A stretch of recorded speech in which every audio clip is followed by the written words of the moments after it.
রিজিকের পেরেশানি আপনার ভিতরে ঢুকিয়ে দিয়েছে। প্রতিটা যুবককে জিজ্ঞাসা করেন, দেখবেন পেরেশান যে খাবো কি আর জীবনে করবোটা কি। দেখবেন মানে ভাবখানা এমন যে ও যদি 5 ওয়াক্ত নামাজ পড়ে, কোরআন তেলাওয়াত করে, রোজা রাখে, আল্লাহর হুকুম সব মেনে চলে, হ্যাঁ খুব মুত্তাকি মানুষ, পরেশগার মানুষ, কিন্তু বেচারা একটা ছোট মুদির দোকানে কাজ করে, বেচারা একটা ধরেন সবজি বিক্রি করে বা হালাল কোনো কাপড়ের ব্যবসা করে, ওর ভাবখানা এমন জীবনটাই নষ্ট হয়ে গেল। আমার জীবনে কিছুই করতে পারলাম না, কি করলাম জীবনে, নিজের পায়ে দাঁড়াতেই পারলাম না। এই যে কনসেপ্টটা মাথার মধ্যে ঢুকিয়ে দিয়েছে, এটা ওই পশ্চিমাদের থেকে আসছে আর কি। পশ্চিমা থেকে দেশে দেশে, এই দেশ থেকে গভর্নমেন্ট এবং সমাজের মাধ্যমে সব যুবকদের মাথায় মাথায় জীবনে প্রতিষ্ঠিত হতে হবে, দাঁড়াতে হবে।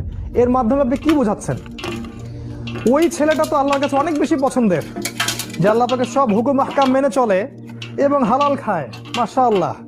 আল্লাহ পাক তাকে সত্যবাদী নবীদের মর্যাদা